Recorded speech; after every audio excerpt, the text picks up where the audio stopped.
first emotionally to Damian Lillard re-signing with the Portland Trailblazers on a 3-year deal. It appears to be the full mid-level exception. He's not going to play next season. He is rehabbing, of course, from that Achilles injury he suffered in the playoffs. He has a team option on the a player option. He also has a no-trade clause. But my first reaction to the news was just, how cool is this? How neat it is to see a franchise legend, one of the greatest Blazers, if not the greatest Blazer of all time, get to go back there. What's your thoughts on the top when you saw this news, Legs? I think two things. So at the same time, I was having thoughts simultaneously. The first is, it's kind of a shame, right? It didn't work out in Milwaukee. I mean, they didn't have the kind of success they were hoping to, and it really was about the injuries, because even a year ago, their injuries really didn't allow them to be competitive in the Indiana series. And their season ended. And it took a while for Lillard and Antetokounmpo to even find their rhythm. I'm not sure they ever truly felt totally comfortable. It's certainly Lillard playing alongside Giannis. And I said from the beginning, I think part of that was because it was the first time in his life, probably since the first time he ever picked up a basketball, he wasn't the best player on his own team. And I think that makes it a little bit difficult for guys, right? You're trying to figure out when to be the alpha, when to defer. That's a long shadow that Giannis cast. So I think it was sort of rough sledding, and they certainly had their moments. Like, they had their nights when they both played great. Nights when Giannis was out, Lillard looked like himself back in Portland. But overall, the totality of the 2 years, it just never came close to living up to what we thought it could be. So in some ways, a little bit sad that we didn't get to see that, and unfortunate for the Bucks that it didn't work out for them. And of course, now they're eating, this contract and giving him a huge check. So that was the one part of it. Felt bad for the Bucks, truthfully, and for Lillard and Giannis that it didn't work out. But on the other side, I'm thinking to myself, there are certain players you just identify so much with one franchise, and Lillard was a Portland Trailblazer all those years, and people kept wondering, when are you going to leave? And when are you going to go chase a ring and go pair up with other guys on your level and try to win something? And he just stayed year after year, finally succumbed to it and went in there and said, hey, man, I'm going to go somewhere where I have a better chance to win. He did it. But we still identified him, I think, as a Portland Trailblazer. It was hard to really reconcile him being a Buck. He's a Blazer. So he's going back there. Now, what's going to be left of Damian Lillard? How much does he have in the tank? How good can he be after this injury at his age? That remains to be seen. But at least he will be in a Blazers uniform, a place where he is revered and adored. And I think, obviously, personally happier in Portland. That's been well documented for a lot of reasons. So he's getting a chance to go back there, and it's not too often we get to see players return to that franchise they were with for more than a decade. Usually once they leave, they're gone for good, and then maybe they bounce around to a few teams. The fact that he's going back, I think all in all, is a good story for Lillard, for the Blazers, for the fan base, and he'll get to have that last moment of his career, whenever that is, in a Blazers uniform. I really like the Blazers roster. It's shaping up in a very interesting way. I heard you guys, on the last episode talking about Hanson Yang, but they've got talent up and down the roster. Obviously, this is a year out, and I think you said it best. Before you can talk about what Portland's going to do with their roster, you have to see what type of Damian Lillard he is as a smaller guard, past 35, coming off, pretty much the most serious injury you can have in the NBA. But it does make me think, and it does make me think if, is this a make or break season for Scoot Henderson? Is Drew Holiday somebody they brought in to be the veteran leader? Certainly will be next season. Does this increase the likelihood that perhaps they do actually explore him? Potentially somebody that they move on from here in a year. What's nice about the Blazers is that, this is just a great story. It's great to have them around for the next season. And you've got a year to figure it out. You've got a long runway, a long leash, another year of development for these young guys that are promising, but they're not quite there yet.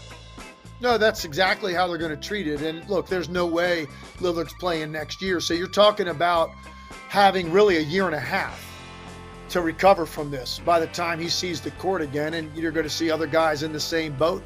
Jason Tatum, Tyrese Halliburton, the timing of their injuries as well. Being that late in the year, certainly unfortunate, obviously, in Game 7 of the finals for Tyrese Halliburton, but even for Tatum, in the Knicks series, the timing's terrible because your season is pretty much derailed at that point. In the case of the Pacers, you're one game from winning a title. So that's obviously the tragic news. The good news is, like, they're going to, because of the timing of it, you're not tempted really to even think about bringing those guys back. Give them that whole following offseason. So now you've got a year and a half. The same case for Lillard. They do have an interesting set of pieces there now in Portland, and they're going to get an opportunity to see. Can Scoot Henderson make the leap to an efficient player? I don't know. I loved him coming out in terms of his talent, his explosive athletic ability, particularly in the open floor. He's got to be a more efficient player. I mean, you can't consistently shoot 40% from the field. Like, as a smaller guard, you've got to figure out a way to be more efficient. Or if you're not going to be, you certainly have to be better as a playmaker and a ball security guy. You'll make plays at a higher level and cut down the turnovers at the same time. It's one or the other. If you can do both, now you're an all-star. So let's see what happens with him. Drew Holiday, I don't know if they bring him in if they knew that this Lillard situation was going to happen. But regardless, you've got a year to sift through the pieces you already have. Shaedon Sharpe is an electrifying talent that will be there when Lillard eventually gets back. So good news is, I think the expectation levels for this team are going to be sort of tepid next year. They had a very good second half of the year, that led to Chauncey getting an extension. And so, you look at their young pieces, I don't think they're necessarily a playoff team. They might be in the hunt for the play-in next year, sort of in that mix. 35 wins and up, you're probably going to be in the mix for that. The Blazers will be somewhere in that 7 to 10 to 11, 12 range, somewhere in there. The following year, we're going to see what Lillard has in the tank. And by then, Sharpe will have another year under his belt to see if he can turn into and hit his ceiling, that perennial all-star caliber player. So it will be an interesting year next year in Portland as they wait for Lillard to come back. They closed the year really well. I'm excited to watch them next season. So stretch and wave used to be something where teams would mostly use it to take a $9 million and turn it into a $3 million cap hit over 3 years. Bradley Beal also got stretched and waived. A lot of money. He paid back a little bit to the Phoenix Suns. We've kind of anticipated this was going to happen. There's a lot of reporting on the fact that it was very likely to happen, but it did happen, and he is going to be, he's joining the Clippers, which I really like. That was the favorite destination of all the destinations when there's a lot of speculation about this. What do you make of it? Well, look, first of all, Bradley Beal is one of those guys that, and you've seen guys like this over the years. He's talented. I mean, the guy averaged 30 plus in this league, and it wasn't that long ago. So that's there. He can get his own shot. He's a high-level, efficient player. But the question, I think, at this point is Bradley Beal a winning player? And I think it's fair to ask because he was the best player on bad teams in Washington for the most part. I mean, when he was there with Wall, they had a little bit of success, but for the most part over the last several years before he went to Phoenix, he was an elite scorer on a bad team. I don't know how much cachet that gives you in the league. So then he goes to Phoenix. He pairs up with Booker and Kevin Durant. And I'm certainly not laying this at the feet of Devin Booker. There's a lot of reasons why that didn't go right, and that's why they're on their third coach in 3 years. So it's the totality. All of those guys have to take ownership in that. A lot of front office changes there as well. So it's been a mess. But Bradley Beal was part of that mess. So now you look at this situation, and he joins the Clippers, a team that was really intriguing a year ago. I think the best thing you can say about them is Kawhi Leonard got through the year healthy. He finished the year healthy. He finished the year playing well in the playoffs and goes into an offseason feeling good for the first time in a long time. That was the best thing to say about their season. They've got Zubac there, who's turned himself into a top-shelf center. James Harden had a renaissance year as more of a playmaker than a scorer. Norman Powell had a career year, although he's not there anymore. So they were really an interesting team. A lot of defensive talent, young talent on the wings. Now you bring in an elite scorer at the NBA level. I want to see, can Bradley Beal contribute at a really high level to a winning team? A team that's actually in the mix and relevant. That's what we want to see from Bradley Beal. This is the best opportunity he's had because it's more than just names on paper like it was in Phoenix. And now can it come together? We didn't know. This team has already done things, and they showed it last year. And I just mentioned a lot of the reasons why, and they're an elite defensive team at times. So he is going into a ready-made formula to win. Now do your part. So that's where I'm at with Bradley Beal. I just want to see it. I know the talent's there, but the track record of doing it in winning situations isn't. So there has to be some skepticism. You're asking the right questions. I think it is a perfectly fair question to ask about Bradley Beal when you look at his career. What I can tell you for sure, I can give you one definite answer. He was not a winning player making $50 million like he did last season for the Suns. There is no way to pay a player that amount of money and then have the cap flexibility around him to build a winning team. This is why I like this so much more. He is almost certainly going to come off the bench for the Clippers. He is making the taxpayers mid-level, so like very, very reasonable. Obviously, he will be taking home 50, something like 60 million next season. Yes, he's stretching away for 5 years, but teams who stretch and waive still have to pay out the contract in the original terms of the agreement. It's just a cap mechanism. So he's going to be a very wealthy man. But not because of what he's making for the Clippers. I just think this role makes so much more sense. And Norm Powell was awesome last season. Norm Powell was, he had his breakout season, the best year of his career.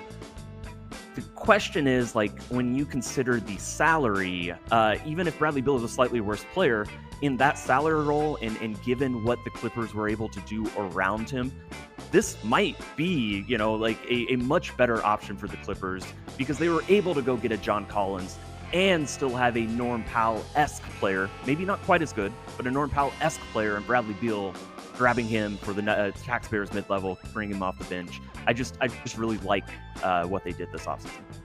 No, I hear you. My question is, look, one thing about Bradley Beal, he wasn't able to prove in Phoenix that he can do the same type of things he did in Washington when he's not the number one option. That's the part that we have to see, and he won't be the number one option with the Clippers. Kawhi Leonard will be. And I know Norman Powell had a great year, and Kawhi missed some time, a good amount of time, came back healthy and finished the year strong. Norman Powell also had a level of toughness to him at the defensive end. And Norman Powell actually established himself in this league as a defender far before he became a guy that was known for getting 20 a night, which he did a year ago. So Bradley Beal has to fill that component at that spot. Are you tough enough? Are you tough enough defensively? Are you competitive enough defensively? And can you be a guy that can go be efficient getting 20 plus a night, which is what Powell did when you're not the number one option? So he's got some things to answer. But look, if you're the Clippers and you lose Powell with the year he had, a career year, this is about as well as you're going to do to replace that offensive ability in Bradley Beal. So let's see if the chemistry works, if the formula works. It was pretty quick the way this played out. I mean, there's the buyout, boom, he's with the Clippers. There was no testing the waters to see who's out there, talk to a bunch of teams, drag it out for a while. It was like buyout, sign. So this was something going on behind the scenes. They wanted him, he wanted them, and it came together. Let's see if this can bring out the best version of Bradley Beal, which might not be the 30-point version in Washington. Maybe it's the 21-point version as a Clipper where he plays a little bit harder defensively and he's on a team that wins 50 games. That's he could actually help sort of rehabilitate his reputation if he's able to do that. And it remains to be seen. I'm going to give him the benefit of the doubt that he can, because his age and the talent dictate that it should be able to happen. 100% agree. Looking forward to seeing it. Yes or no question for you, Legs. Would you say that this offseason was it was an indication that contenders around the NBA are sizing up, that they are looking for big men, that they are looking in some cases to